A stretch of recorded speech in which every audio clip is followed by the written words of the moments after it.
Amit Nag. Come on, you guys, let's go. So, good afternoon, ladies and gentlemen. Today, what we'll be discussing is about IoT surveillance camera and the attacks which are possible in IoT cameras. There are a lot of IoT cameras which are basically laid down in your houses, in your offices, in banks, right, which are doing monitoring continuously, and all of them are basically connected to a network or internet. And anything which is connected to an internet is actually vulnerable to attacks. So we'll be showing a live demo attack of a live feed from the camera which we have, and then we'll also be showing that how basically the camera can be infected with the malware, and what are the causes and what happens basically, and what is the attacker's intention to basically do that. So where do these attackers start from, right? When basically we laid out cameras, we go and connect cameras to offices and homes and all. So basically, there's a website called Shodan. It's basically a database, online free database for all the IoT devices. And these devices basically, how Shodan comes up with this list is basically they do a public range scan. So for those who don't know what is a public IP, basically anything which is on internet and it's publicly accessible has a public IP. Right? So what they do is they do a IP range scan, and whatever basically is alive, those IPs which are up, and they can ping them. They then basically make a list of it, and then they do port scanning and try to find out which are the ports which are open. Normally a service in a system, an operating system is identified by a particular port. So that is how basically they will come and they believe that those are the services which are running if they find a port open.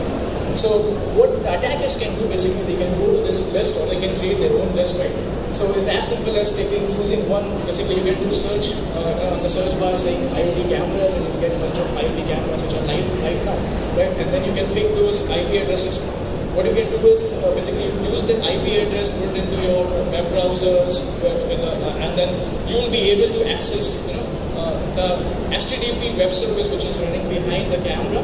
And mostly all the IoT cameras have this capability where they are running a web server, because then you will be able to log into the web server and basically have access to live stream, and you can do many things, right? You can actually watch the video, make recording of that. So this is where basically it's so easy for an attacker to get access of the camera. There's a first link to these IoT devices, and Shodan hosts not only IoT cameras but all other IoT devices which are currently a part of the web. Now, what are the common attacks which basically are prevalent in current time in IoT cameras? So there are a lot of malwares which are basically especially designed for IoT devices and IoT cameras. One of them is Mirai botnet. What basically Mirai botnet does, it utilizes the default username passwords for the camera, and then basically it does a dictionary-based attack. It's not successful with the default username and password. Once they have access, they basically infect the camera, and they actually run a particular process on the camera which acts as a botnet. So what is a botnet? Basically, if you guys have heard of a DOS attack, right? So how a DOS attack basically works is, if you have an organization which has internet connectivity, or let's say you have home routers which have internet connectivity, they have a limit of bandwidth, right? Let's say home routers may have 8 to 20 Mbps, or office may have 1 Gbps line. So let's say if I want to perform as an attack or a DOS attack, what basically I need is the bandwidth which you guys have on your routers, on your switches, on your gateways, in your offices is like a pipe. And where the data flows ingress and outgress, the whole pipe is what can be utilized basically when you are interacting outside from your houses or from offices. Now, for an attacker to do that, because your external gateway has a public IP, he actually has access to it. What an attacker will do to DOS your services, basically he will launch a lot of traffic and redirect to the public IP of your current switch. But the problem which an attacker will face is, let's say if your office has a 1 GB line, he has to actually create more than 1 GB of data, right? And in a very short time.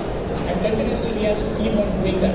In order to do that, what he needs is a lot of CPU cycles, a lot of hardware resources, and a lot of internet bandwidth.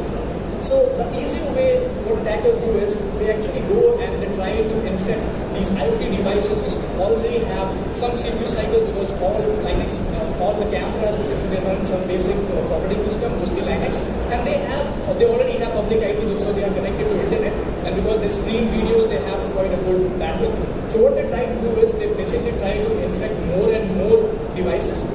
once they have enough devices, the processes which they infect the cameras basically are controlled from command and control centers, from where they could send some commands, right? Once they have access to the camera, and then once they have enough devices, they can basically at the same time launch a targeted attack to a public IP of your house, of your office, and they create this bunch of a huge amount of data, which will basically end up choking your whole network.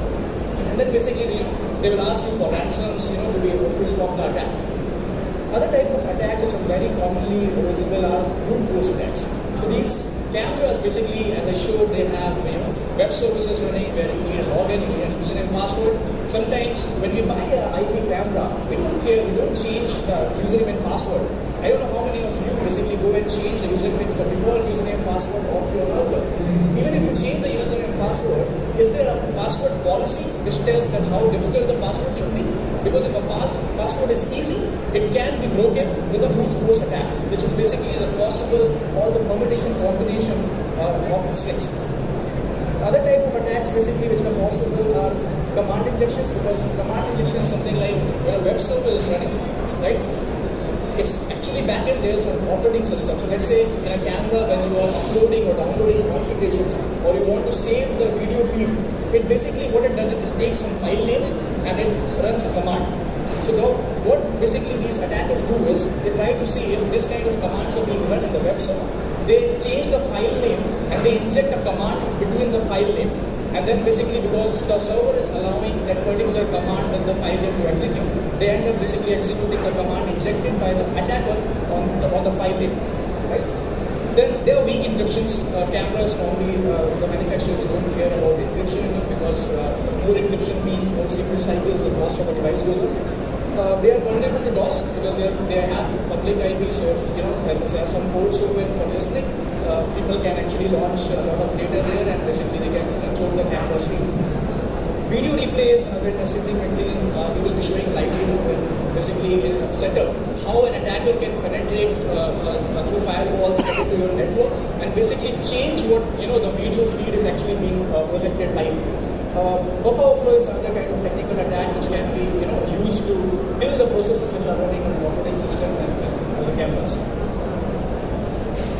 So, in Hollywood movies, you would have seen movies like Mission Impossible, Ocean 11, but when basically there are attackers which will go in there has to be something which need to be stolen, or they basically say that we'll break the firewall and we'll change the video feed. So basically, as the screen shows, there is a very low-tech way of doing it. You click a photo from front of camera towards the object the camera is pointing to. You take a picture and you put that particular screenshot in front of camera, and camera will actually end up replaying that. So being an IT engineer, honestly, I would not do that. So what basically we would do is something called slicing the network tab. Right? So let's say there's a network, right? So there will be switches, there will be routers. Now, for an attacker to do a man-in-the-middle or video hijacking, what he needs is he needs a network access. So now, if you can take your computer, your Raspberry Pi and a device, a LAN cable, and you try to go and plug the LAN cable into a router or a switch, right? You may become a part of the network, but in some cases you may not because there are DSCP controls which basically assign you an IP address which allows you to become a part of the network only when your MAC address is already registered. Right? So the other ways are in a building, right? In a huge building or in a home, we see that these Ethernet cables are run through all the way, right? So what these guys can do is they can actually, if you take out the installation of the Ethernet cable, they are basically 4 twisted pair cables which are present, and all of the data is actually running through them. So what they can do is they can actually tap the twisted pair cables and they can become active listeners. When they become active listeners, what basically they have is all the data packets which are flowing through your network, they have access to that. Now, if the data packets are encrypted, then it is a little bit difficult for an attacker to even understand it because he needs the keys to decrypt them. But these IoT devices and cameras, as I explained earlier, don't have any encryption. So then we basically to launch the attack as an attacker, what they can do is they can put some repeaters or switches and they can connect these wires, the blue and the green wire which is coming out from the tap, and they become the person in the middle. So all the data which is going through from the processes or the network is actually going through them. And they have capabilities to online modify these data packets and then basically send or replay them. So the setup for the demonstration we have here is we have a switch, we have a router. we have our admin's laptop basically where the live feed from the camera is coming. The camera is connected to the router, and by any means, let's say previously which I explained, the attacker has already become a part of the network. So basically this laptop represents the attacker. So you can see the setup here. And what basically will happen is attacker will actually become a part of the network. He will tap the data which is being generated from the camera. Then he stops the camera. He fools the networks into believing that he is the camera. He stops the camera, disconnects it. There are many ways you can do that. I'll be explaining when I do the demo that how basically we are doing it. And then he captures some feed and he keeps on replaying to the admin. So what admin sees basically is whatever was captured earlier. Now basically what you see here is there is a camera and we have this admin feed live. There is the admin, what admin can see. And let's say there is the attacker's laptop here. So the mission here basically is, I being an attacker, I would actually already a part of the network, and I would actually try to steal the mug without admins getting to know that I'm here because they are watching, right? So what I can do is basically, let's increase the security, right? There's only one guy watching me. Let's have physical security, right? So I would request anybody of you to come up on stage and become a hypothetical security guard for this part. If any.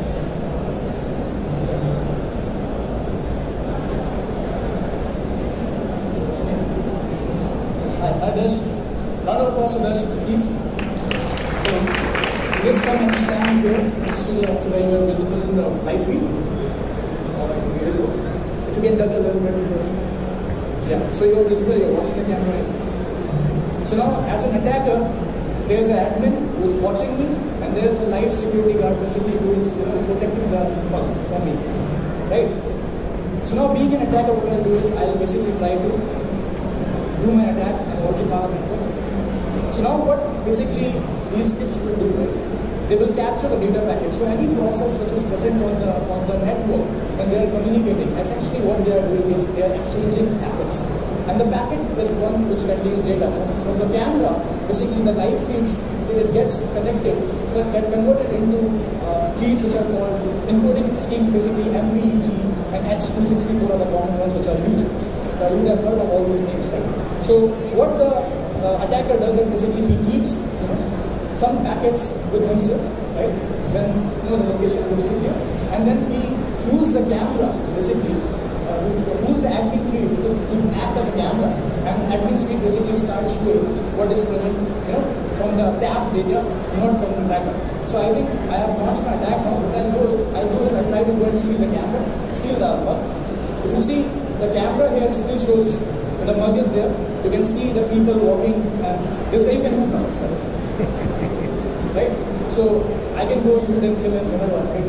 Hypothetically, and still the admins basically what they see is they see that everything is secure. So thank you for coming on the stage. So I'll put this back and then I'll stop my attack. So the moment I stop my attack, you can see it's live again, live back.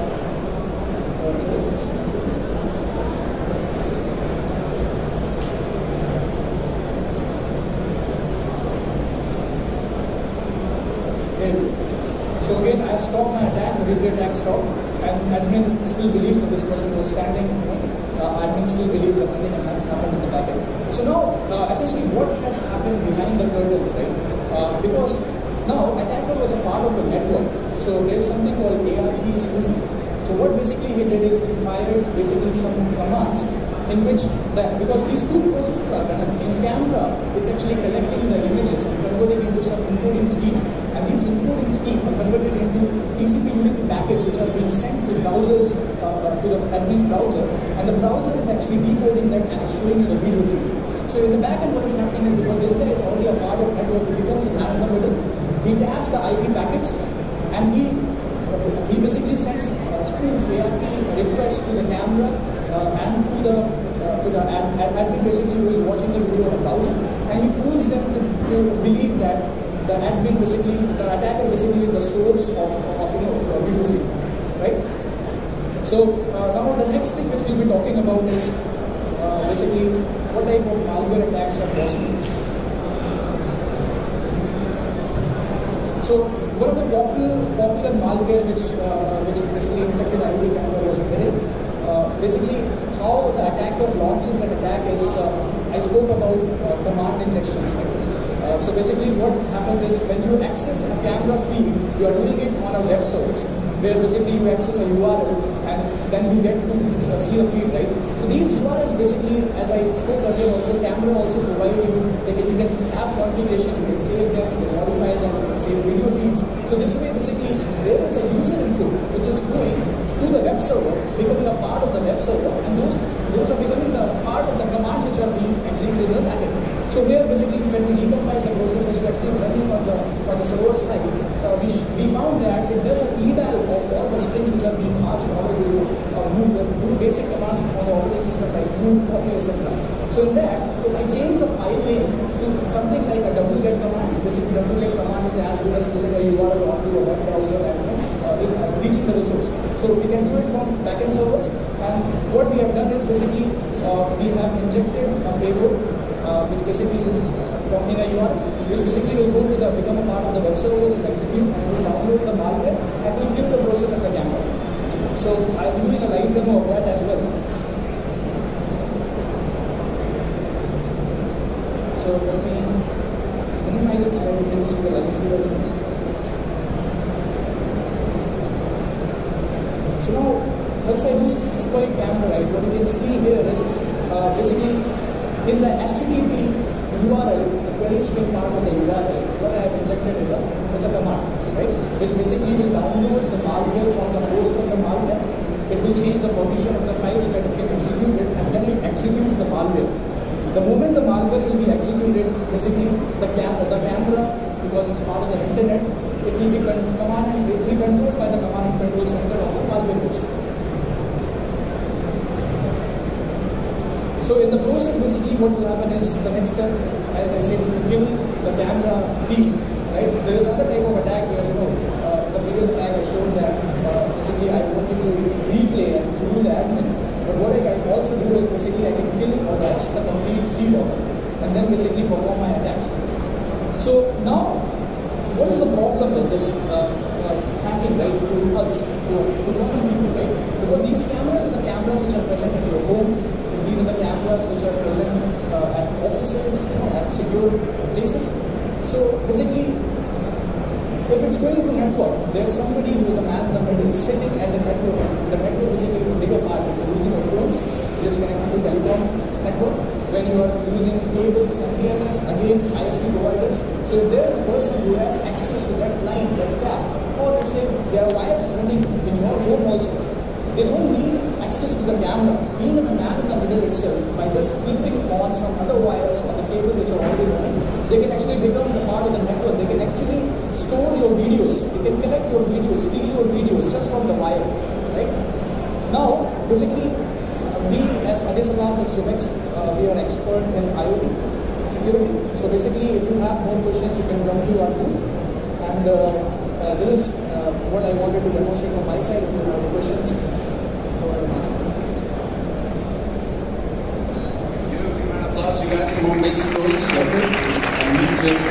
any questions? Still got room for like one question. If you have any questions like that thing that he did, don't worry. Is that easy to do, sir? Like really easy? All the attackers and attacks, right, it's more of finding a vulnerability. So the time you spend is not basically, you're not doing a magic here. What you're doing is finding a vulnerability and then exploiting it. So if you have any questions, now is the time to raise your hand up.